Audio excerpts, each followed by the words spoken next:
Hello, and welcome to the virtual Nordic and Baltic Oscar Contenders series, presented by Scandinavia House in New York and the Scandinavian Film Festival of Los Angeles, along with the Baltic Film Expo at SFFLA.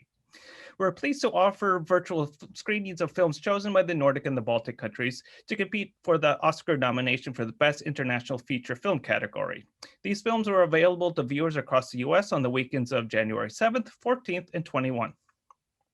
Today, we are speaking with the director Zaida Bergroth and lead actor Alma Pöysti from the official Finnish nomination Tove. Special thanks goes out to the Finlandia Foundation for helping making the screening possible.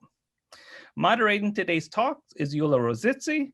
Jule is a film programmer and has worked for festivals in New York, Stockholm, and Riga. And even though she's currently based in Latvia, she curated the most recent digital edition of the New York Baltic Film Festival. So please welcome everyone. Hi, thank you, Kyle, for the introduction. I will quickly introduce our two guests today. So as Kyle mentioned, we are here to talk about the film Tove, and we have the director Zaida Bergroth with us, who is a Finnish screenwriter and director, and this is her 5th feature film as a director. Some of her previous films, including Maria's Paradise and Miami, have been screened at multiple international film festivals, including the Toronto Film Festival, and have received awards at festivals like the Busan International Film Festival and the Chicago Festival, among many others. Alma Pöysti plays the lead character Tove. This is her first starring role in a feature film. And she has graduated from the Theatre Academy at the University of Helsinki with a master's degree. And her previous work includes films and television series like Naked Harbor, Liberty, Lola Upside Down. Alma has also acted on most of the big stages in both Finland and Sweden, and she frequently does voice work with animations and audiobooks, especially related to Tove Jansson's legacy. So maybe to start things off, I will address the reason we're all here, which is that the film is up for the foreign language Oscar nomination. And I'm just wondering how you both feel about this nomination, and what do you think it will do for your careers or for, I don't know, for your personal visibility? Okay, should I start? Sorry, either of you wants to jump in. Okay, well, I think it's absolutely fantastic, of course, to get this kind of visibility, as you said. I've been making films for my whole adult life, and it's so important that you get your audience, or you find your audience for your films. And I think that's the most important thing, that this way I can show my film to new audiences, and not just in Finland or in Nordic countries. It's wonderful. Alma, how do you feel? Yeah, I'm just extremely honored, I guess, and kind of overwhelmed about how the reception has been for this movie, and how it's reaching people and making them feel good. And it's a work that we made with such heart, and people are responding to it with their heart somehow, and sending messages, and just wanting to dance and have a drink and celebrate life in these crazy times. So I'm so happy that something you put your heart and soul into actually communicate like this and correspond. Right, so you speak about the film's reception. So outside of Finland, where has it screened? I know it played at the Toronto Film Festival. Has it gone anywhere else? Well, Estonia. We will show our film in Sweden in 2 months. It will open the Gothenburg Film Festival, and then it will be released in cinemas also. And it's been sold to many countries, but we are still just actually, we've just shown it in Finland, and of course in Toronto, where we got wonderful reviews. And that was, we couldn't have hoped for a better start for the film, but it's still very, very fresh, and we are getting comments and feedback from it. And we'll be going to Sweden, of course, so we'll see how it goes there, and from there on, we'll see. Right. And it's also shown in Estonia in the fall. And right. Yes. So yeah, before, but it's been so because of the situation. So everybody is kind of in a standby mode. Right. Mm-hmm. But it's nice to, I don't know how many live screenings you've had with audiences, but so it sounds like you were receiving messages anyway, whether it's been a digital premiere or in person. In Yes. Finland, it's in person. It's been playing in cinemas the whole fall for a 50% capacity until just before Christmas when everything shut down. So it's been seen by 150 people already, 1,000 people already. Yeah. Which is, yeah, for Finnish numbers, I guess it's quite amazing. Yeah. Given the times. So obviously she's such a well-known character, and I'm wondering, I mean, it sounds, Alma, like you've had quite a career in the world of Tove Jansson, but maybe Zaida, you can first talk about what drew you to Tove Jansson specifically. Like, was it the script that jumped out with you? Was she someone that you were kind of dying to portray on the screen? Like, what first drew you to the project? Well, actually, it started off so that the producer Aleksi Bardi contacted me. I think it was 2017, and he thought that I would be the right director for this project. So they had already started that project, or developing that project in Helsinki Filmi, and I was, of course, super happy about it, and what a fantastic opportunity for me. But to tell you the truth, it took some time for me to find my way to this character, because she's a very well-known character. She's our national icon in Finland, and I have this huge respect for her, and I knew her work. So I also felt that, okay, I need to do this subject justice. So I really need to feel that I can tell my own strong version of her, and I can create this personal connection to her. So it took some time, but it was wonderful. It was actually very lovely to be surrounded by her art and her work, and I admire her even more now. But it was also very important to put aside the admiration while we were working on this film, so we could really feel that we are very close to her, and we can also dare to use our own experiences when it came to her life, which was also very important.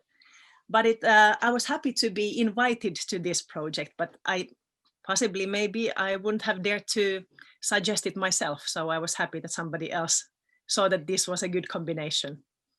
Right, because I mean, it must be kind of nervous. You know, I can imagine that you were nervous taking this on. And so, how did you Did you have to consult with a lot of people? Like, did you talk to her family? How did you try and get the essence? Well, yes, I think we did almost everything we possibly could, and it was very nice that Tove Jansson's niece, Sofia Jansson, was willing to work with us in a way that we could test the screenplay, and because of course we needed to dramatize some parts, and we took a part of her life that we built into a story. And it was nice to know that we can use these certain elements and be true to life somehow, but of course still we needed the freedom to do our own interpretation of the whole thing. And Sofia Jansson was very supportive, so I felt as a director that I was given the freedom to really do whatever we felt was right, and still we could, be sure that we are not that we are still working in this certain frame, that we are still telling the truth as long as you can tell the truth about somebody.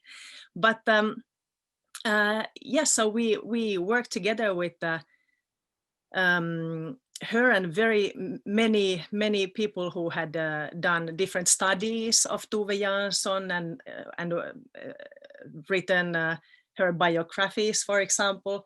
And I was sitting in the National Television's archive, and I tried to study her life and see how Helsinki was at the time. And I listened to the same music she used to listen, and I read her letters that she wrote to her friends. So we tried to do as much as we could. And then, of course, it was also very important to push that aside and, then do our own version. Right. So Alma, I understand that you've also played her on the stage in a theater play. So can you talk about what was different about this experience and the other Tove Jansson stuff that you've done?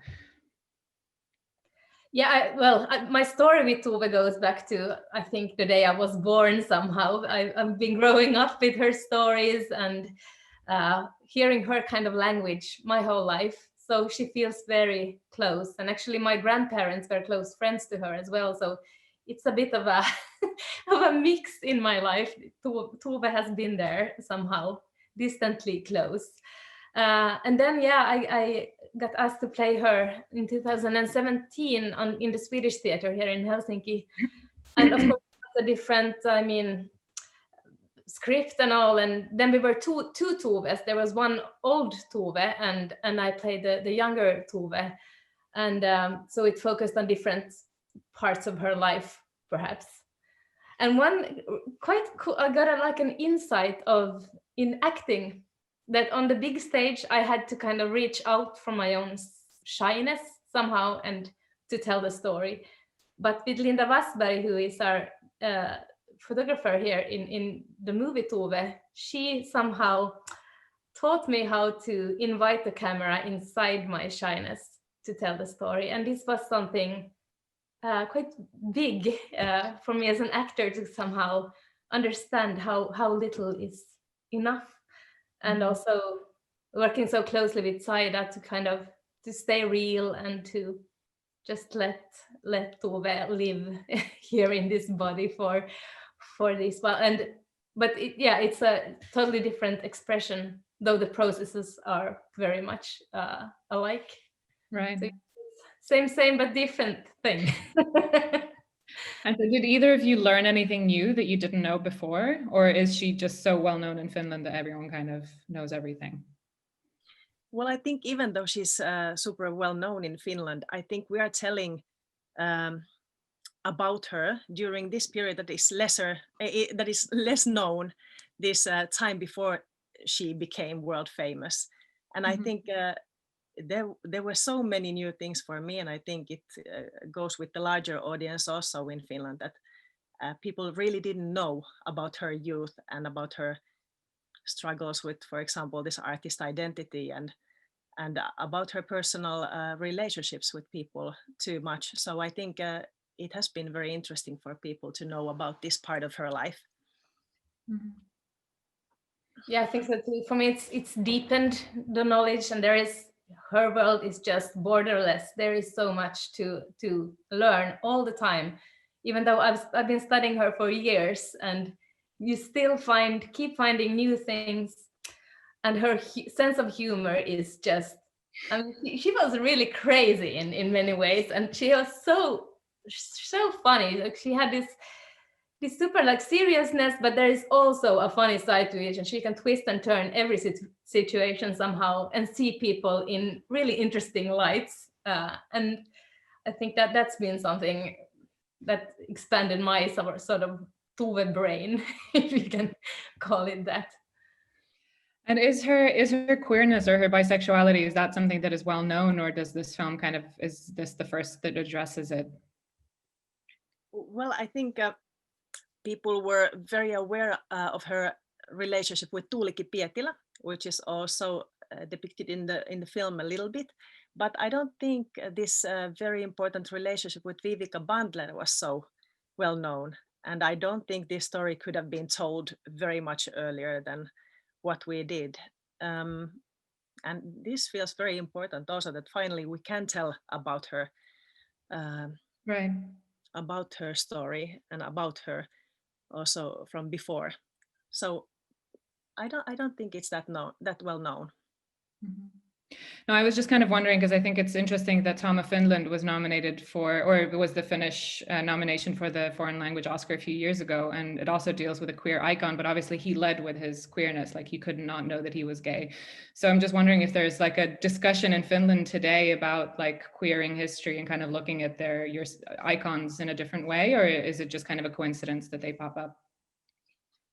Well, I think it is a coincidence, but I also think that Tove was a very private person. So even though she was so open with her work and so on, but we really didn't know too much about her life, and she didn't really want us to know too much about her life at the time. But or what would you say, Alma? Yeah, I don't know. She kind of she was so ahead of her time in many ways and groundbreaking, but she hated labels. And if anyone would have called her homosexual or lesbian or something, she would have some sort of refused to be titled that way. And she said herself that it didn't matter if I fell in love with a man or a woman, it was the person, the human being I felt in love with. And that, I think, was quite ahead of her time in many ways. And now we are, as you say, Zaida, like ready to deal with this story, and also this way of looking at love or sexuality, or giving yourself the freedom to be curious. And she did, and she was very brave in that way, because that wasn't at all the norm in Finland in those days. And it was only in the beginning of the 90s when she publicly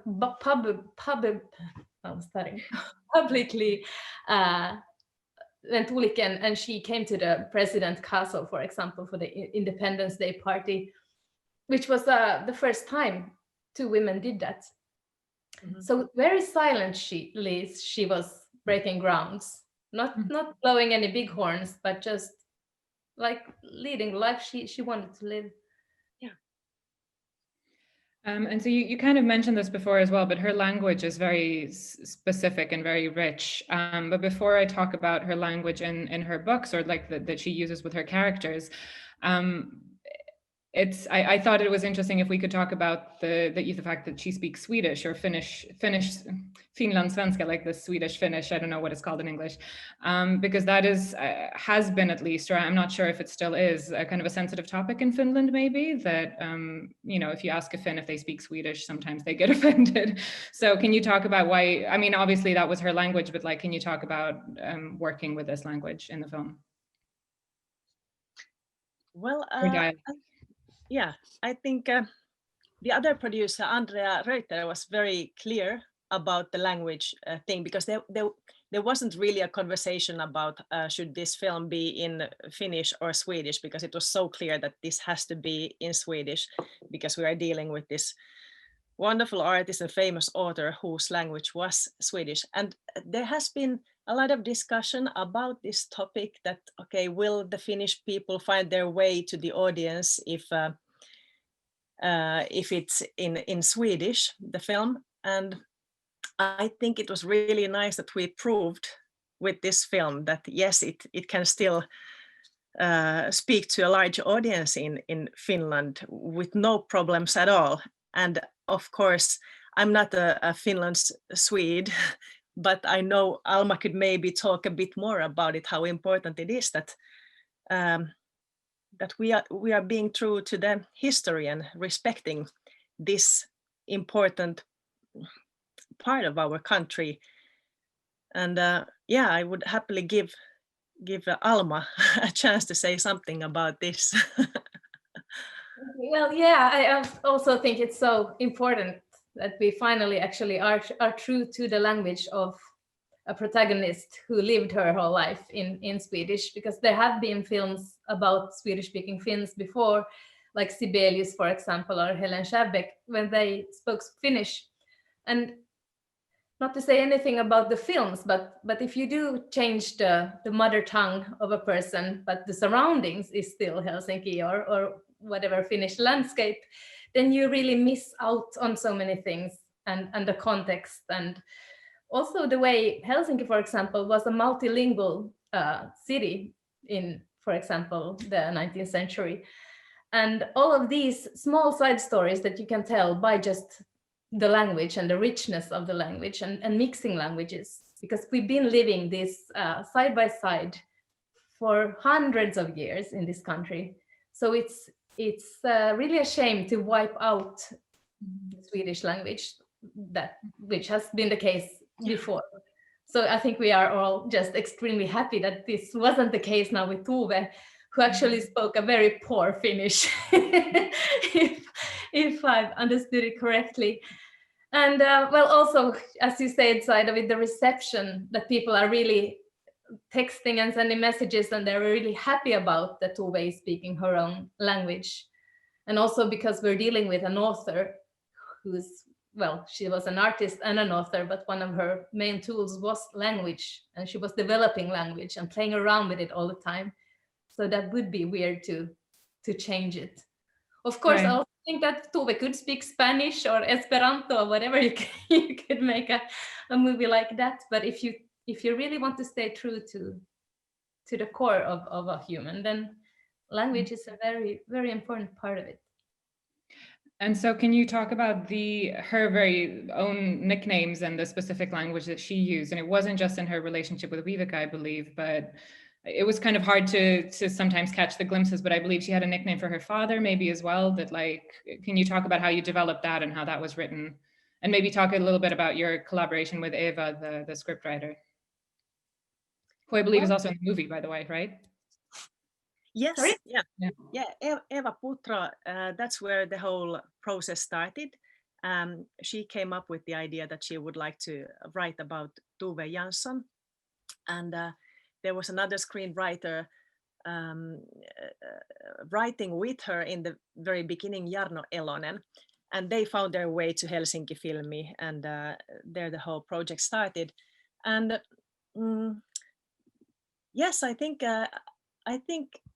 Alma, if you could talk about a little bit about this special language Tove used, because I think you are very, you're the perfect person to talk about it, because absolutely, because it was also in, she has this Swedish knowledge better than I do.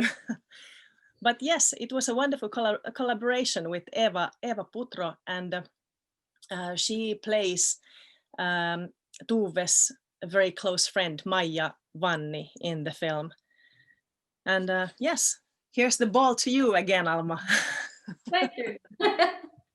Well, in Tove's family, they were making up words all the time and nicknames, and I think she had like 5 or 6 nicknames for Vivica. There was Vifs, and there was Vifslan, and there was V and things like this. And also, well, for her father, he was called Faffan, which is kind of a nickname for like grandpa. And there's a story behind that there was a gymnastic teacher when he was a kid who screamed at him during a gymnastic lesson that, "Why are you standing there like some old grandpa?" And then he was Faffan for the rest of his life. And also Tove's mother was called Ham. Her real name was Signe Hammarsten. And well, they seem to be this very innovative and adventurous family, and super close. And Lars and Per-Olof, her brothers, they were called Prolle and Lasse, and Tove as well had many nicknames. And I think they were all the time sort of making new names for each other. And also in Tove's world, I mean, there are numerous, all of these small creatures have different names, and they are all things that Tove picked up or developed herself or just made up, just playing around with sounds and language. And many of these have become words in the Swedish language in Finland, and they are words that Tove invented. So yeah, this is how she's in a way a little Shakespearean version, because in English you have so many Shakespearean words, but in the Swedish-Finnish language we have a lot of Tove Janssonisms. That's really cute. Yeah, I didn't know that. And it really makes the film kind of, even though I didn't maybe pick up on all of them, or, you know, you can just kind of hear that they sound so natural in the film that it kind of creates extra layers to the setting, which leads me to, we can talk about the setting and the costumes and everything as well, because I felt like that was uniquely undistracting, but in a very beautiful way, because sometimes with period films, you know, the costume is like in your face, whereas here it just felt really organic. So can you talk about who you chose to work with for the set design and the costumes? Well, I'm glad you came up with this, because I am so glad that we found the perfect artistic team for our film. And the person behind the production design is Katarina Nyqvist-Androth, and Eugen Tamberi from Estonia was the costume designer. And we started off planning the visual world with Tove's paintings, actually. it was Katarina's idea to study those color palettes and start the work from there. And this is what we did also. And it was inspiring. It was like Tove was surrounding us all the time and also taking part in this part of the film, that we were able to work with her colors in a way. And we chose to shoot this film on 16mm film. And I have been working with film before, but it's already 10 years ago or so.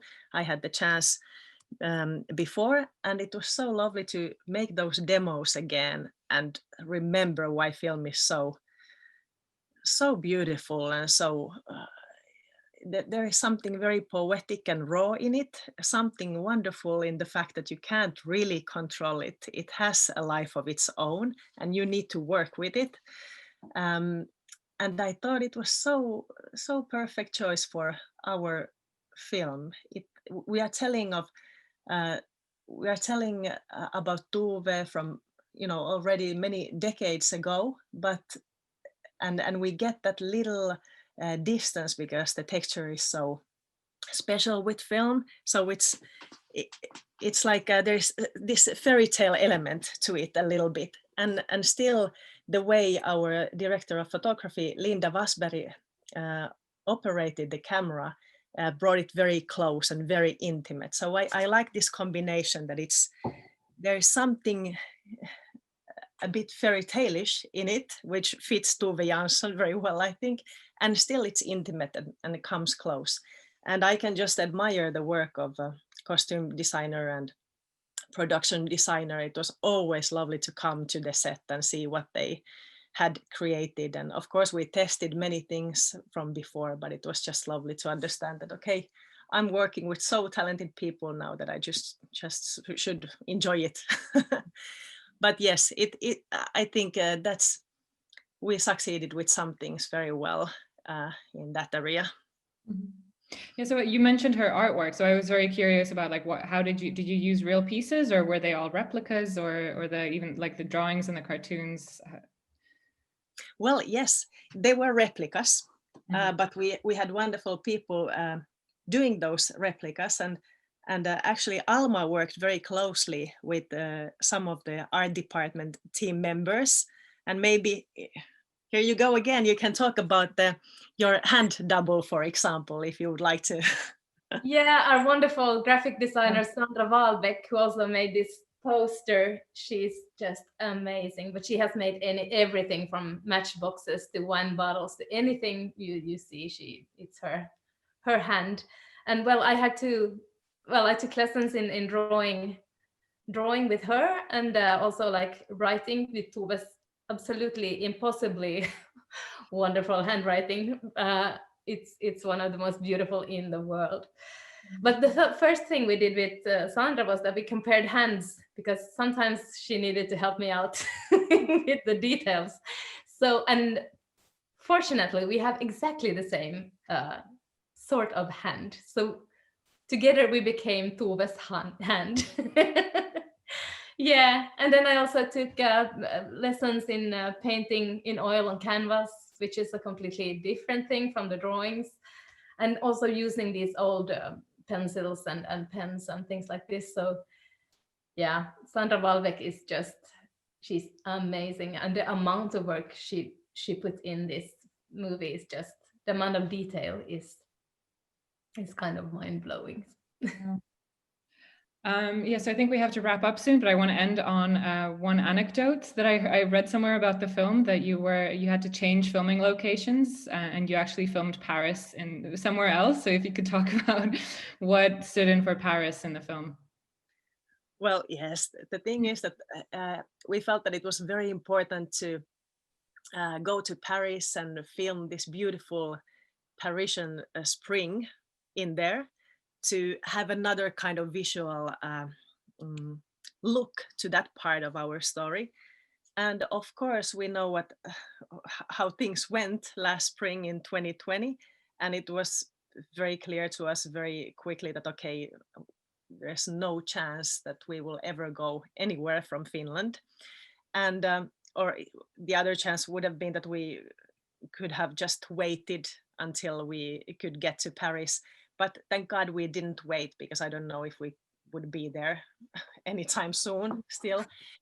So what we did, we went to Turku, which is one of the largest cities in Finland. And there is this beautiful river going through the city. And we just decided, okay, we will try to shoot our Paris scene here. And we will believe in the magic of film and power of storytelling, and hope that it won't be a problem. And as it turned out, it isn't a problem. It's a little bit different than I had planned, but it still has a very beautiful feeling to it. And yes, we used, of course, some we had some help with visual effects, but I think we had a beautiful it's not light colored springtime Paris, but it has these beautiful deep colors, and it's a bit more Kaurismäki style, if you know the Finnish filmmaker, that I had planned. But it worked beautifully, and I'm just so glad that we could wrap up the shoot and have the film ready in time. So we were lucky, and thank God we came up with these B plans. Yeah, I was going to congratulate you on the quick thinking, because I don't think it didn't jump out at me when I watched the film, so it was funny to read about it. So I'm glad you used Corona to your advantage. Yeah, with that, unless you have any final thoughts about what you kind of hope that people take away from this film. Well, I'm just very proud that we could tell the story behind this wonderful, exceptional artist. And also, it's very lovely to bring people to her art, because she's a wonderful artist who definitely, I think people will find very much joy finding her work. So yes, it's about an artist searching for her own voice, and I hope people will find out more about her through this film also. Right. That was so good. I'm gonna add anything. Okay, thank you. Well, it's been really lovely meeting you online like this and talking about the film, which I enjoyed very much. So good luck in 2021, and good luck for the film as well. And I hope to meet you again soon. Thank you very much. Bye-bye. Bye.